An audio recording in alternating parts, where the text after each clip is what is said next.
Here's some more on self-interest. If you wish to find, you must search. Got to be congratulated for being here today. You're on the search for good ideas. You're on the search for information. You're on the search for inspiration. You're on the search for camaraderie. You're on the search for human contact. You're on the search for the vision. You're on the search for making it clear. And I appreciate that. And here's what it says. If you search, you will find. It is a promise. Now here's the last one on enlightened self-interest, and we'll move on to another subject. And that is, if you wish to receive, you must give. Giving is part of the human drama that is so extraordinary, it's beyond belief. The ultimate in giving is to give your life. But short of that, giving can take on the dimensions of something that moves the human heart and the human soul. Giving is the widest, broadest, deepest, most incredible opportunity life can possibly afford. The ability to give, the ability to share, the ability to take a piece of your life and invest it in someone else's life. And here's your best chance for a miracle, investing life into life. Just take that phrase with you and ponder it. I've used it before, but it bears repeating. I have a chance today to invest my life in how many people's lives? Quite a few. No telling how many miracles might come from this opportunity to invest a piece of my life into your life, to invest a piece of my experience into your consciousness, and let the genius of your mind pick that up along with the rest of what you've heard here on this special occasion, and see if you can't transform it into a tapestry. You can't transform it into harmony. You can't transform it into activity and enterprise and business. And then you'll deserve the return. If you give, you receive. In fact, the prophet said this, it's much better to give than it is to receive. Now, for those that are not educated, that wouldn't make sense. But here's why giving is better than receiving. It's because giving starts the receiving process. That's why it's better. Giving does not mean it's gone. Giving means it's invested. What do we expect from an investment? A return. And here's the rest of it. A return multiplied. Now, here's the last part of enlightened self-interest that is so important. All sophisticated people would say, I wish to pay fair price for what the paying will make of me. Just make that note. I wish to pay fair price. You're going to be asked to pay, not just the cost of being here in time and money. You're going to be asked to pay fair price as you move through life, as you move into this opportunity, as you move out there into the marketplace. You're going to be asked to pay. But here's what you want to say. I wish to pay because being able to pay has made something of me. And that's the greatest value in life. Not what you get, but what you become. Be willing to pay this price here in time and effort and energy. A bit of your cash, yes, but the biggest cost is going to be your time. The biggest cost is going to be your energy, your effort. Putting in your language, putting in your words, using your vocabulary and your skills to the best of your ability. Investing it. Paying the price, picking up the tab. Considering the cost, yes. But the price here is very small for the return. Because the return can come back multiplied in so many ways. Not only multiplied for your income, but multiplied in satisfaction, multiplied in self-esteem. You can imagine, as I now get to travel the world, and as I get to come back here. People said to me, Mr. Rohn, the last time. They said to me a few months ago. They said to me 6 months ago. They said, Mr. Rohn, at the convention. Here's what's happened to me since then. Your words have meant something to me. I've watched the programming, and it's touched my life. I've heard it, and I've gotten value from it. Thank you so much. You see, you can't buy that with money, right? You got to go through customs. You got to get on an airplane. You got to stay in a hotel. I don't need to stay in another hotel. I don't need to sleep in a strange bed. I don't need to eat coffee shop food. But guess what? I gladly do that. I'll eat Denny's any day if it's on the way to talk to you. Any day.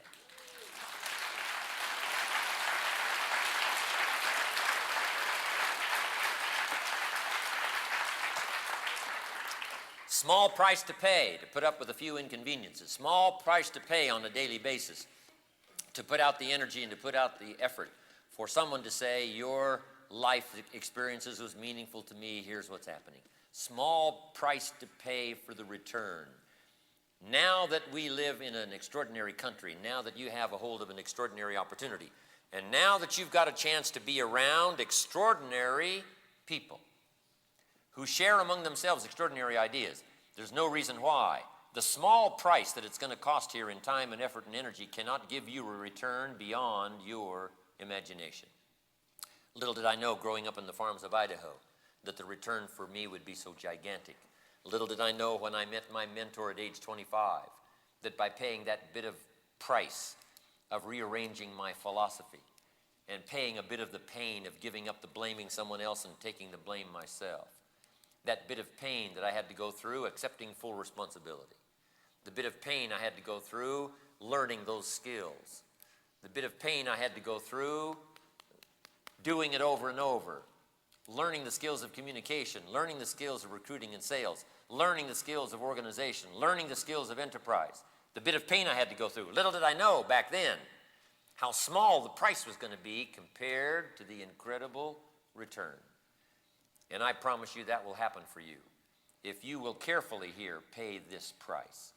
If you will consistently here pay this price. If you will conscientiously here pay this price.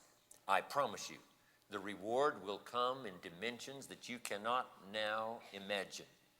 You will have places to serve. You will have places to go.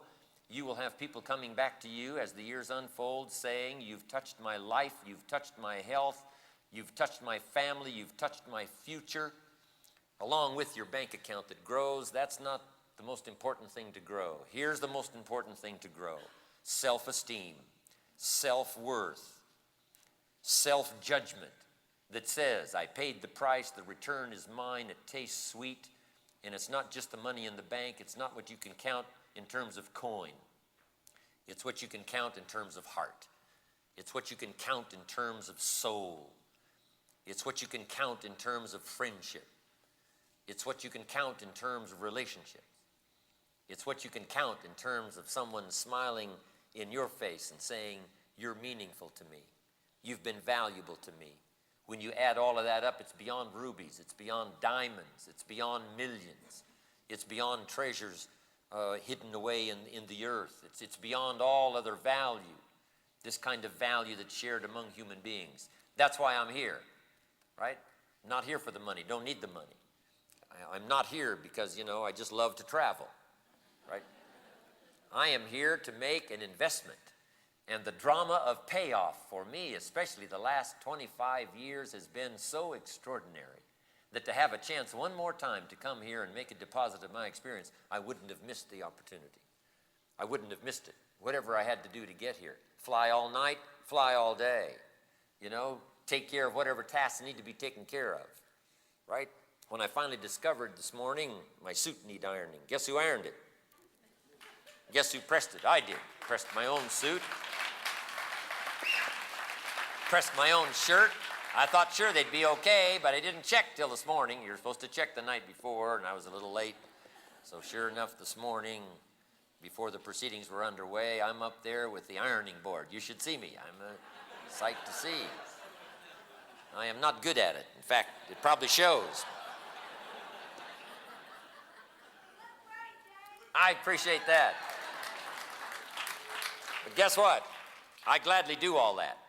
To have a chance to come here and invest one more time, share my experiences one more time, enjoy the success already achieved here one more time, but also to see if we can't labor faithfully with our minds and with our attention and see if we can't grasp a bit more of life, the essence, the opportunity, the chance, and see if we can't blend that with our ability, our eagerness, our willingness to commit and be faithful to a cause and see what it'll do for ourselves and our family and the people we care most about, make a contribution to the country and who knows eventually to the world.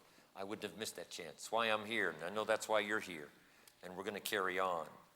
For some of you that are here for the first time, I should probably just briefly tell my story. I grew up in Idaho, farm country.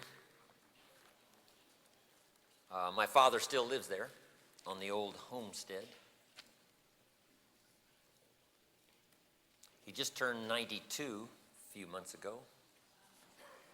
And I was on the other side of the world, but when I got back home,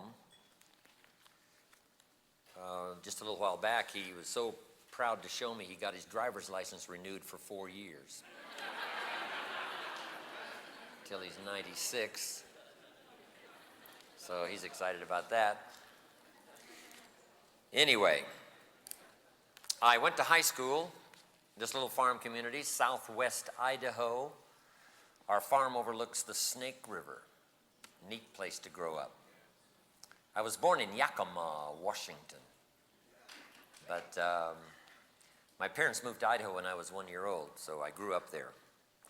And I went to high school, graduated, went to college 1 year. Halfway through my second year, I decided I was smart enough and quit. Big mistake on my part, but I made it.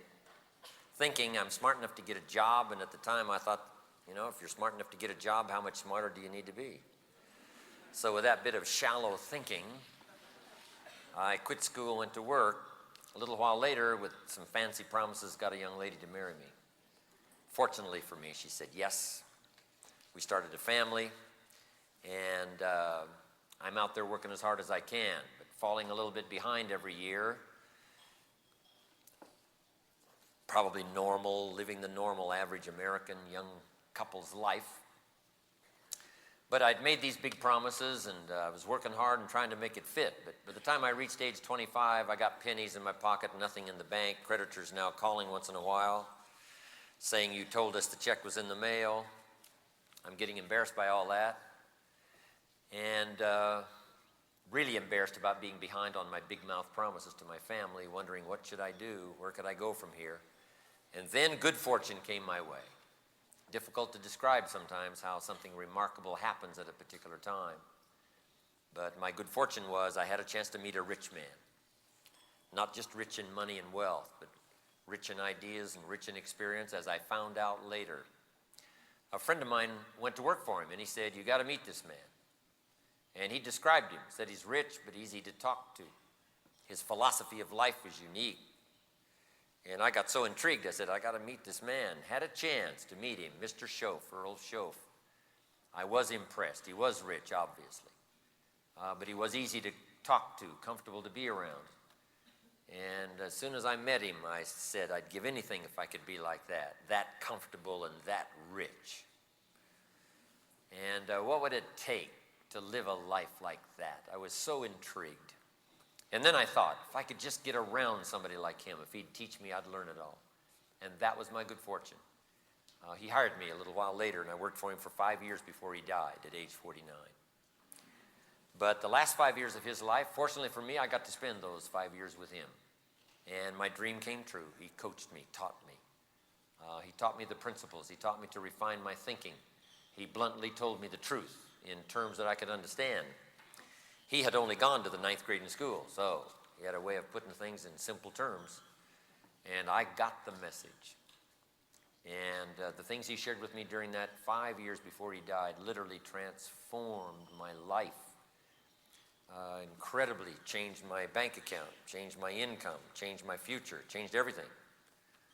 And what a chance that was for me to get around someone who had the ideas and was willing to share. A lot of rich people aren't that willing to share, but I found one that was. And it was an extraordinary experience. Changed my bank account, certainly. By the time I was 31, I was a millionaire. But he changed my thinking. A lot of the things I speak about today, the origin of those thoughts came from that 5-year experience. I've expanded on it. My own experience has taught me. And I've had other mentors along the way that have added to my life, given me things to ponder and wonder about. And they have coached me and taught me along the way. But this was the beginning. Now, my parents laid a great foundation. I was an only child. You know, they spoiled me. But they also taught me, laid a good foundation that served me as an anchor all these years. But Mr. Schoaf opened up the world.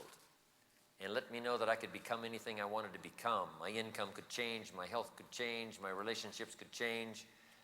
I could do whatever I wanted to, travel the world and live an extraordinary life. He opened that all up for me during that 5-year period.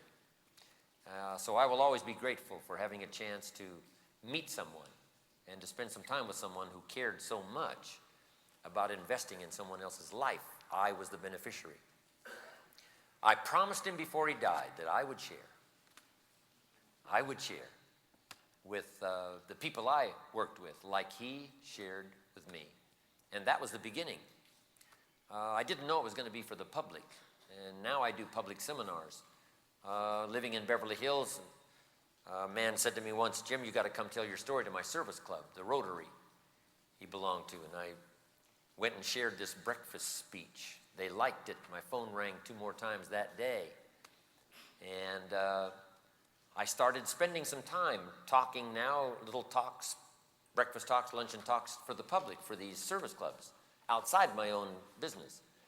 And liked it very much. Then one day a man said, "If you'll come talk to my management and salespeople, I'll pay you."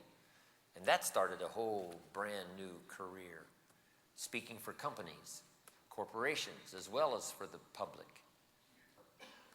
But it started with this man who was willing to impart to me his teaching and his training over a 5-year period. And some of the notes that I'm now about to share with you, you'll find, I'm sure, some identification with, because the little company he had me start with that he was a part of was called Abunda Vita. Abunda Vita was a little multi-level company, we called it back then, network marketing we call now, and that was the first time I had ever seen the increasing discount schedule. And my mother had studied nutrition, so I was interested in nutrition, and this little Abunda Vita program was a nutritional product, and here's what we called it, a nutritional support system. When you eat a plate full of food, you can't be sure that you've gotten all the vitamins and minerals. So if you take these 2 greens and 1 yellow, now that erases the question mark, and now you're sure. And so I started with that little product and got introduced to network marketing. Now, he got me to building homes and developing land. I built homes in Arizona and a few other enterprises. But what made the most impact on my life was my association with him in network marketing.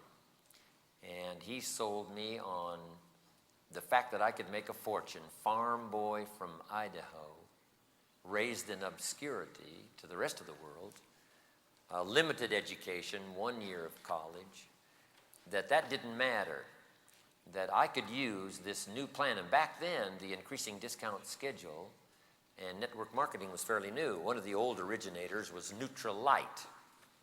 Nutrilite was the forerunner of the big daddy now, Amway.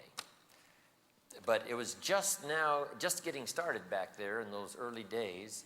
The increasing discount schedule, multi-level, home-based business, start part-time, and I learned it.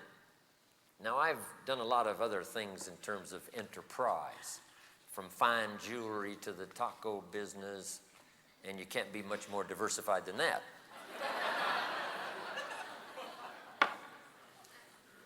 To personnel agencies, to land development, to building homes, to whatever intrigues me around the world. But the massive effect on my life was Mr. Schoaf and his simple philosophy of taking personal responsibility, and that the greatest value in life was what you became, not what you got, and being exposed to multi-level network marketing. It was absolutely extraordinary. I got so excited, I could hardly sleep nights that first year. I multiplied my income by 5 first year. I started part-time. My first goal was to make as much money part-time as I was making on my full-time job. I did that in about 4 or 5 months. My next goal was to make twice as much money part-time as I was making full-time. I did that in about 7 or 8 months. Now I'm still reluctant to go full-time.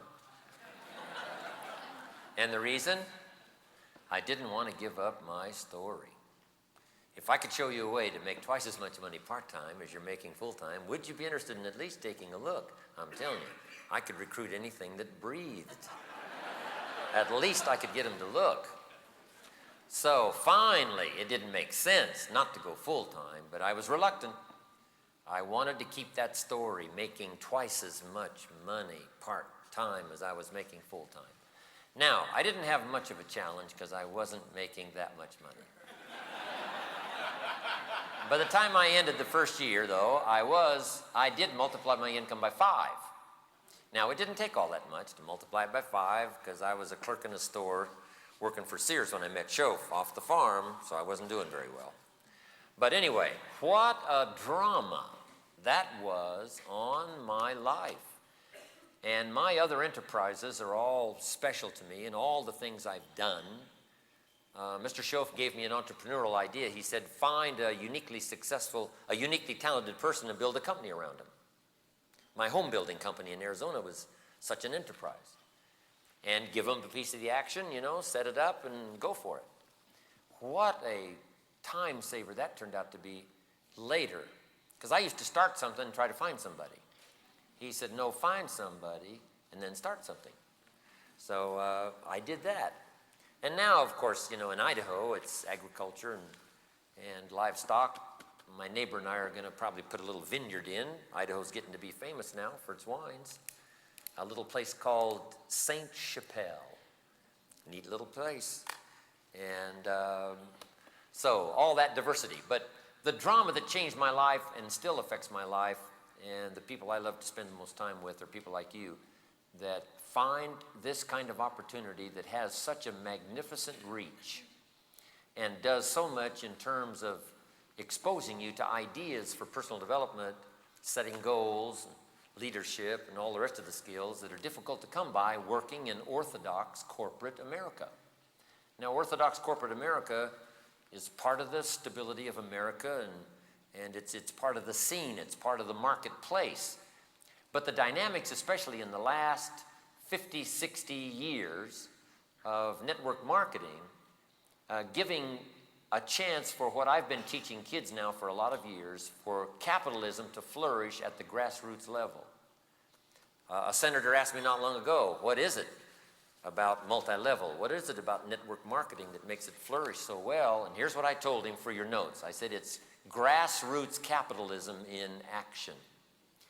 And I was exposed to that at age 25, how to turn pennies into fortune. Now, years ago, it used to be franchising, but they finally got out of reach for the average person to reach for.